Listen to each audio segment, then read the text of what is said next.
What's going on, everybody? I am Dom of X, comicreleases.com assistant editor. Today, we're going to be talking about my top 10 DC collected edition picks of the year. The only real rule that I have to all of this is that they have had to have been published in 2024. Otherwise, let's go ahead and get into it. Claiming number 10 is none other than Robin, Son of Batman by Pat Gleason, the deluxe edition hardcover. Robin, Son of Batman follows Damian Wayne after the events of the 2011 New 52 run, where Damian has to get reclamation from his ghosts from his past. And what Gleason does in this book is add another layer of dimension to Damian Wayne in his mythos, with a supporting character that is directly affected by him from the first arc of Tomasi and Gleason's stint on Batman and Robin proper when New 52 started.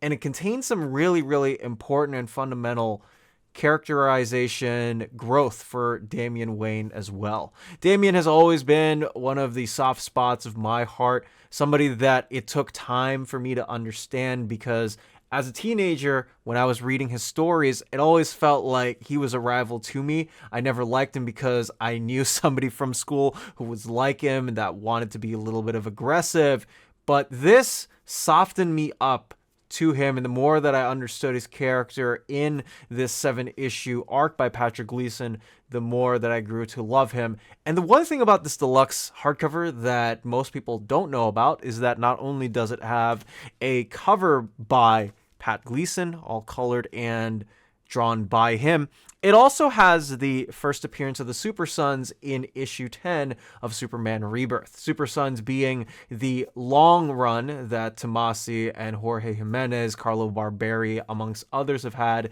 in the last couple of years, right after that Superman run was going through its course in 2017.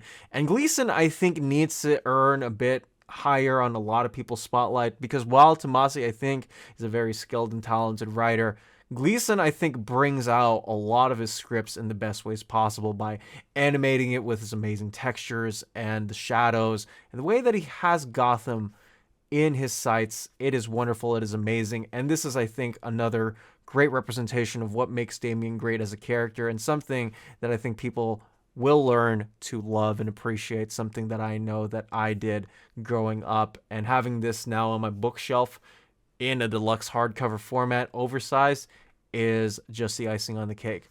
And not to discredit Ramon Box and Ray Fox, who also do issues 8 through 13 in this book, which are more so filler in preparation for DC Rebirth.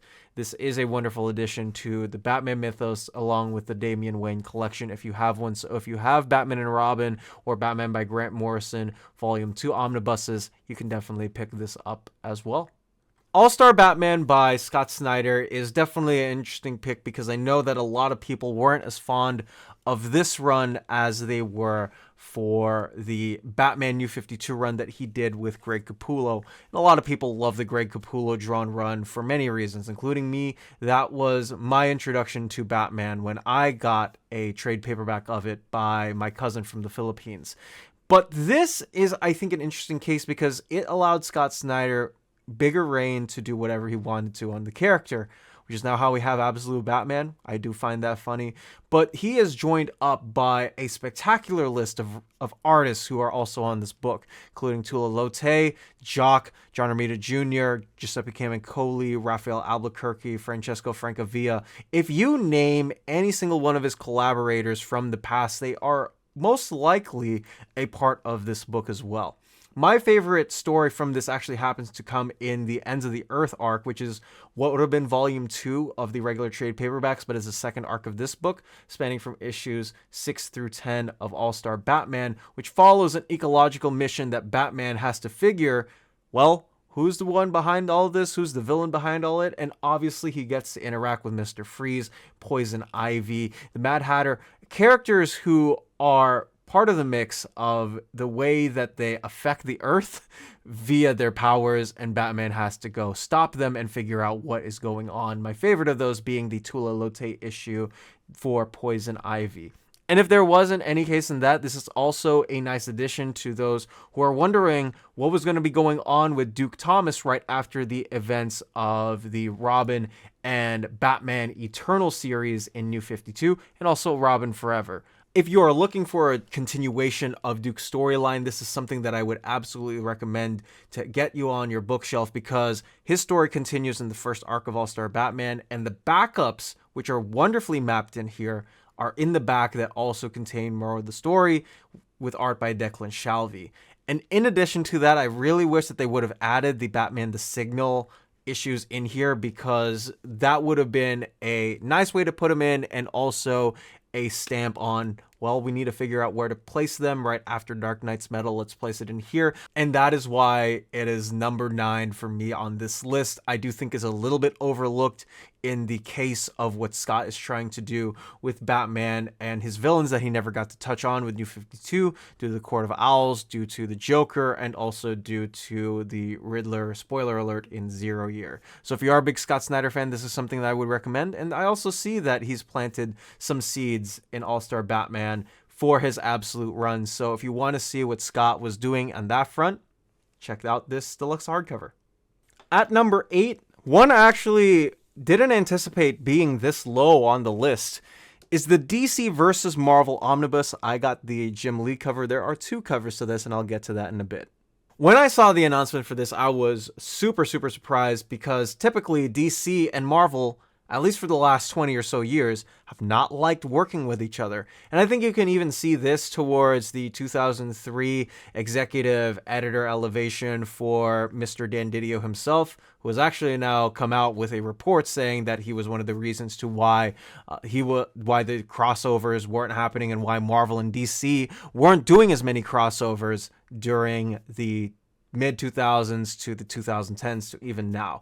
But to see this having come out is a wonderful sign that maybe things are looking good on the horizon again, and that both companies, maybe at some point in the future, I'm being a little bit over weary here, work together. Maybe we get it in some cases and some points, but man, I doubt that we'll. But the novelty of this, of course, is the biggest sell for this omnibus, because if it weren't for that, I don't think anybody would be getting into it. And frankly, I actually view a lot of these crossovers to be subpar and mediocre. My favorite one being, of course, the Uncanny X-Men and Teen Titans crossover. That was actually persuaded by me from my former co-host on my podcast, Dylan Gray, to go buy my comic shop 5 years ago. It wasn't until then that I decided to check out some of the other ones. I thought some of the other ones were good. Some of the other ones have been okay. It varies in length, and I think that is why I'm probably going to be a little bit apprehensive to now get the Amalgam Omnibus, even though I want the Jim Lee covers to match, and I also want at some point to read the Amalgam issues. There just really isn't much for me, and I feel like this is a downer, but don't get me wrong. The nostalgia aspect of it for so many people, along with the way that both companies decided, let's toss in Spider-Man and Batman working together. Let's get Superman and Spider-Man working together. Let's get Green Lantern and Silver Surfer in space. They're doing something. Let's get them working together. I think there are a lot of really cool issues in here. It's just that a lot of them weren't my thing. Maybe that's just because of my mind and the way the continuity works. But it is really cool to see both companies lay aside some of their differences and decide, hey, let's print out this one book for the time, for the people. And it is cool that DC took that initiative. The only other thing besides the quality of some of the stories that are collected in this omnibus that I wish were a tad bit better were the DC logo being the bullet logo. I know that that was a flip-flop from DC very last minute, and with the delays, I don't know if they could have gotten it in time. And I thought initially it was to slap back the DC Bullet logo on there, get the reprints and the recalls back, and redo it in some form or manner. But I know that it's very complicated with publishing rights and what you're able to do. So just to have it in any capacity is already a win in and of itself. The only hope that I do have is that an absolute reprint edition of JLA Avengers is out there because of the scarcity of the trade paperback, and frankly, I hope that we get a chance to see that get reprinted soon. At number 7, we do have the Batman and Robin Adventures Omnibus by Ty Templeton, Hilary J. Bader, Rick Burchett, and so many other amazing creators. I think the case with a lot of DC books is that you're going to see some Batman on top of this list well, somewhere in this list anyways, and this is no exception. This is the follow-up to the Batman Adventures Omnibus that I did not get, at least at first, because of the fact that I couldn't get it on time. It was sold out at first, but I read a lot of the material in there online, and man, I was so pumped to see that they were going to continue it in the Adventures Omni. And they are going to continue this in 3 omnibuses, but the greatest thing about this are the interesting takes that Ty Templeton has on some of these characters. For those who might not know, Ty Templeton was the artist on the first 6 issues of the series before he became the full-time writer. And Ty Templeton, often known as an artist for titles like Superboy, this title itself, Teen Titans, amongst others.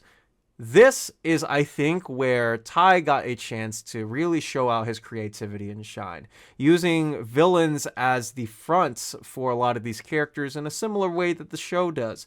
Have a villain showcase, see what their backstory is or whatever they're going to do that day, have Batman and Robin fight to stop them. So this is something that is super high up on my list. A lot of the stories in here you would expect from a Batman and Robin animated series, show, special, whatever it might be. Dick Grayson tossed in there because, of course, it's Dick Grayson. It's the progression of the show. But what DC does for this book is allow Templeton the breathing room to be able to analyze the villains and the tragic past that they've been on, and trying to see from that specific angle, can we do something different with these characters? And that's something that I loved about this omnibus, and rave.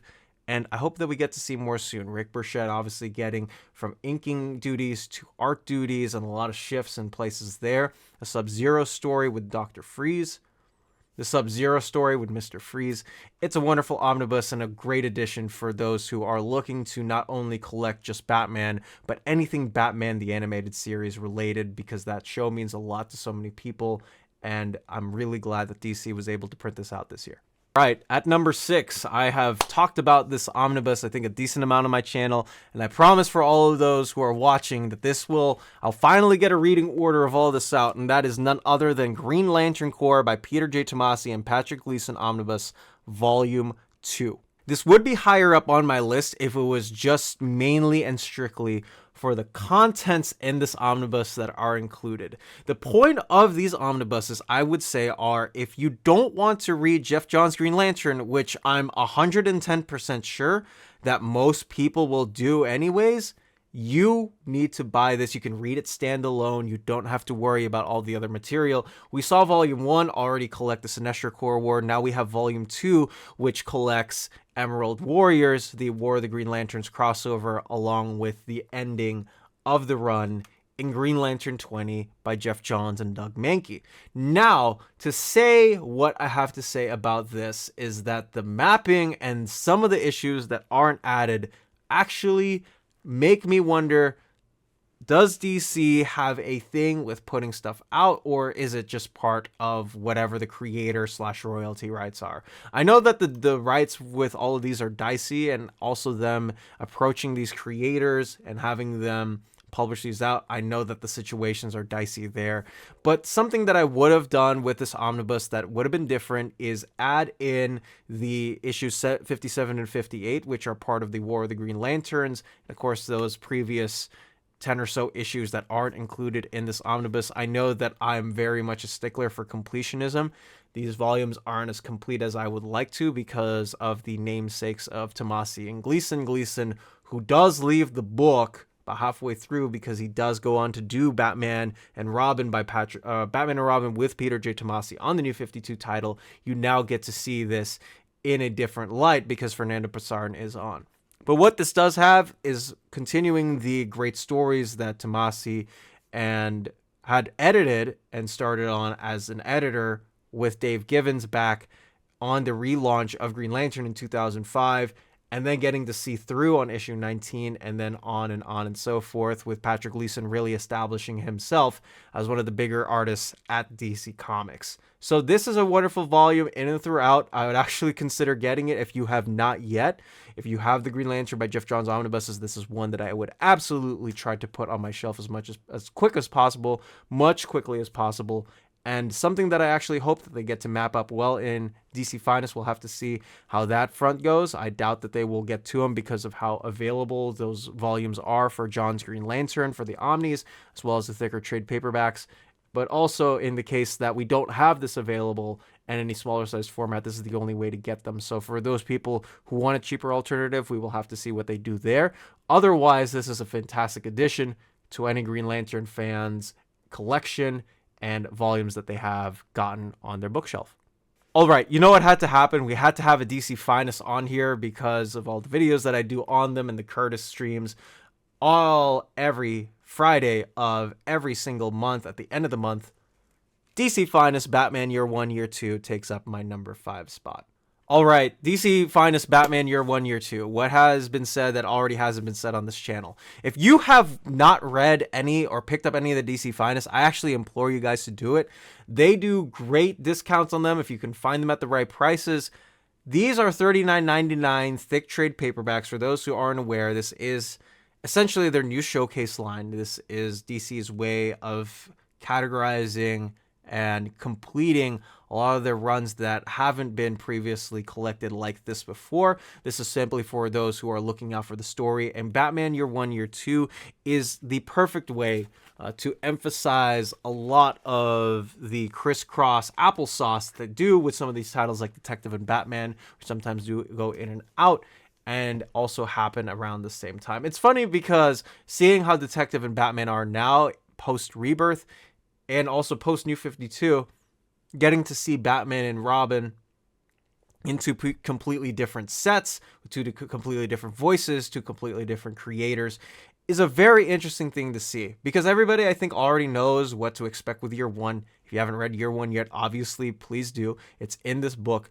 But Year 2 is also collected in here, along with the fantastic writings and showcases of Max Allan Collins and Mike W. Barr. My actual most favorite issue that I've read or reread of Batman this year throughout is issue 408, where Dick Grayson has to come and stick with terms and say, it's time for me to throw up the cape. It is a wonderful issue on what it means to be your own person separate from someone else, but it's also an interesting look on fatherhood and what it means to especially be a father where you don't know exactly what you're doing 24/7, and seeing casualties pop in and pop out, and the heartbreak that it happens when your family member decides to hang it up. It is wonderful. There's so many amazing issues in here. Alan Moore even has an annual in here that's also well done because it's Alan Moore and you know it's going to be good since it's the 80s. This is one that I think you have to pick up if you were to get a DC Finest. I know that a lot of people want post-crisis Batman out someday, but because of the weird things that DC likes doing with their omnibuses, I don't know if they will. Obviously, the Murder Turned Fugitive one, the Nightfall, Night Send, and Night Quest omnibuses, and to be soon War Games will probably differ. My I guess opinion on that. No Man's Land being another one where they have collected every single one of these in. I have no idea what they would call one of those Omnis, but for those who are looking to read now at a great price with great content, this is the perfect way to delve into DC. At number 4, something that was only 270 plus pages, has 10 out of 10 content. Supergirl, Woman of Tomorrow by Bilquis Evely and Tom King.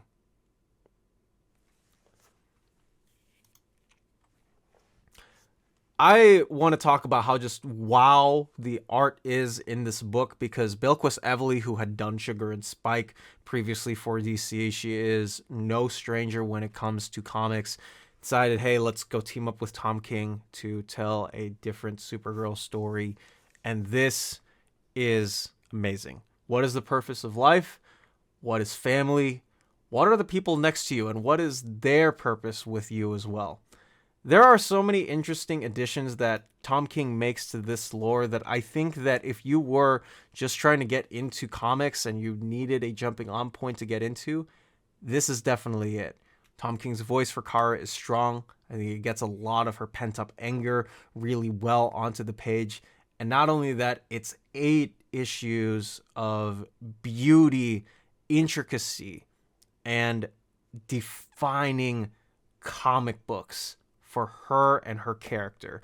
I'm really glad that I was able to read this because I know that a lot of people have been waiting out for a larger edition with the trade paperback going out of print a couple of years ago, and also some of those issues jumping up spectacularly in price. But this is one that I actually will egg on to new readers. If you are out there just trying to find something to read and you don't know where to jump into, this is, I think, a comic that will suit you and suit your pace. It's wonderfully designed. It's well done, well organized. And it also gives us a deeper meaning and introspective on what the purpose of life is, and looking at it through the lens of Ruthie, who is a brand new character that Tom King created. And again, if I have to say it 1,500 times, I will. Bilquis Evely with Matt Lopez on colors, amazing. I have no shortage of compliments for both of them in this book. Fantastic stuff. 10 out of 10. You guys will enjoy it. At number 3 is another omnibus that I thought would never come out from DC, but they had to, and they did. That is Secret Six by Gail Simone, Dale Eaglesham, Nicholas Scott, and the rest of the gang. Talk about turning your heads when it comes to characters. I don't think there is a much better DC I understand this character and I can dive into them well than Gail Simone. Gail Simone always does an amazing job with the voices that she gives characters, giving them depth, giving them a sense of understanding, and putting them in situations where risks are made and it is fun to read. Now, Secret Six follows an all-villain superhero team that spins out of Villains United in Infinite Crisis. That team obviously contains of Deadshot, Catman, and my personal favorite character that she touches on, Bane. Bane has his best content in Secret Six. Do not at me. I know you people out there are telling me Nightfall. No.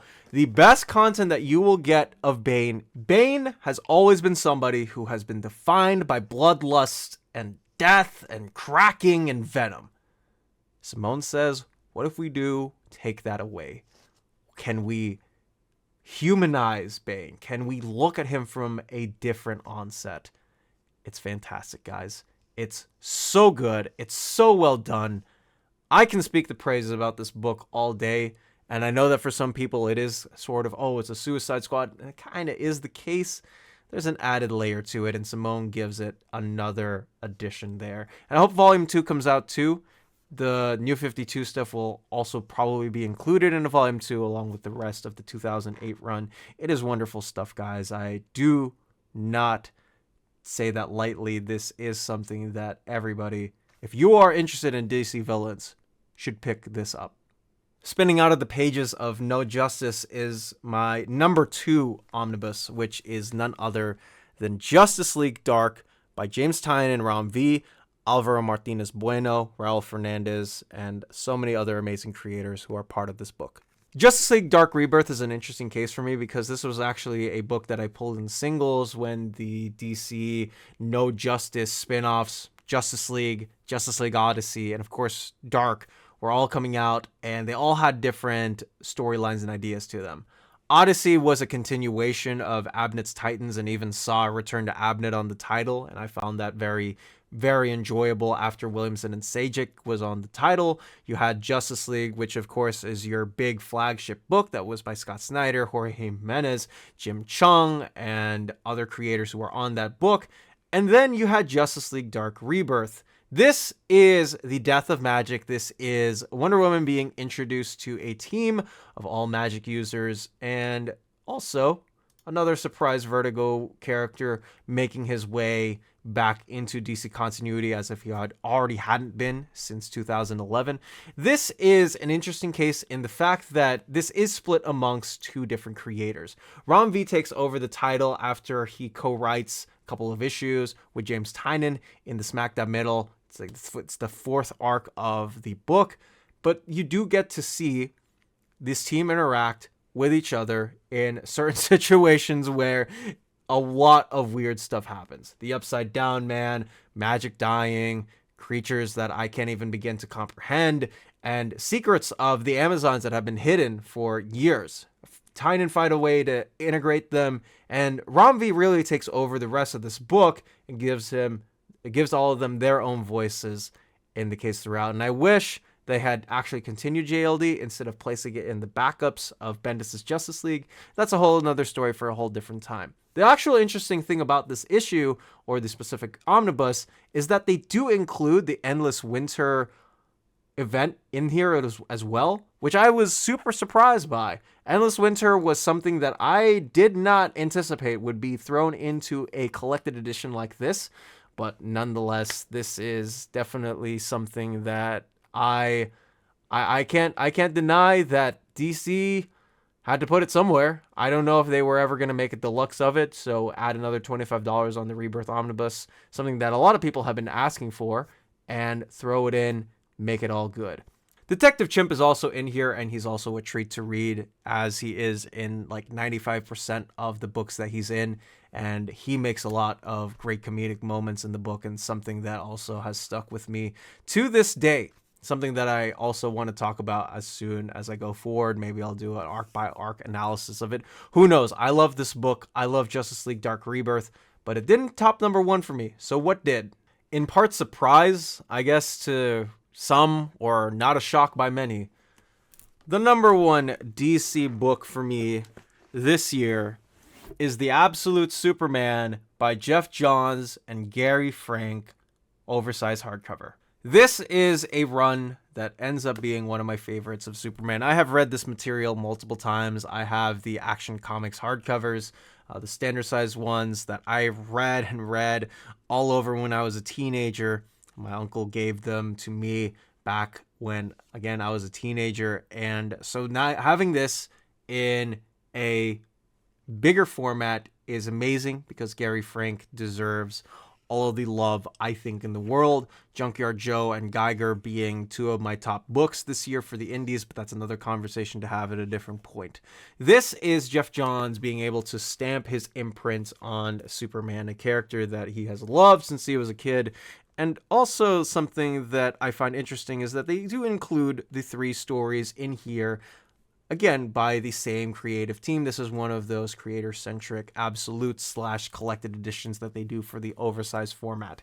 Gary Frank and Jeff Johns do the Legion of Superheroes storyline, where Clark is thrown and thrusted into a 31st century that he can't recognize because a angry dictator has taken over. You have the Superman Brainiac storyline, which looks at a different Superman villain, as recognized by the title, giving him more of an additional layer to the backstory of Kara Zor-El, along with Kal-El, on planet Earth to figure out what they are going to do in that retrospect, and also the reintroduction of a brand new origin story to make sure that continuity was weaved in a certain way. So Secret Origin was also thrown in here.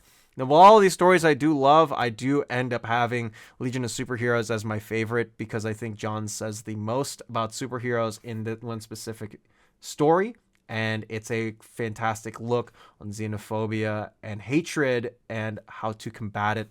And on top of that, you have Brainiac, which is also one of my favorite storylines, which is where Superman has to fight someone from his past and deal with everything else in the present, but also too in the case that every single adaptation of Brainiac has stemmed from Jeff Johns and Gary Frank's interpretation of the character in Action Comics 866 to 870. So in that case, this does take up my number one, as if there was any question about it. If you know me, or if you are a friend of mine, you know that I love Jeff Johns and Gary Frank. Whatever they work on, I will always check it out, and this ends up being number one on my list. I want to know what you guys had on your top 10 DC collected editions of the year. A couple of days ago, I put out my video of top 10 comics ongoings of the year and what I loved about those stories.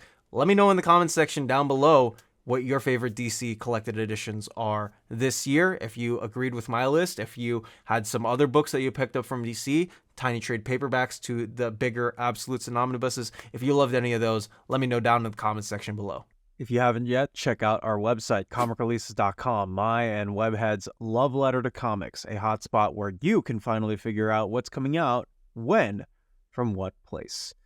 Our unique upcoming website tracker in the collected editions tab makes sure that you're on top of every single collected edition coming out on the market, with release date updates to the minute, from the tiniest graphic novels to the giant Generator Deluxe hardcovers as large as an absolute. Our unique spreadsheet not only gives out the most accurate information out there, but our format also filters ensure that you can find your books as quickly as possible. The tracker also gives out links to domestic and international retailers so that you can purchase your comic books at the snap of a finger. We are also proud to host monthly solicitations as per given by the publishers that generously send us information to give to you all. From the Ultimate Universe to the creator-loved Oceans and Universes, we specialize in giving you the most readable format of solicitations without any of the annoying advertisements. If you also donate to our Patreon at just $2 a month, which is less than a coffee at Starbucks, you will receive access to a special watch list dedicated to individually tracking items that are on your wish list, past or present. Place in your tracking number and make sure that these books also not only come in safe, you can even put in special comments on these as well. On top of that, your name will also show up at the end of every single Dom of X video creates as a huge thank you.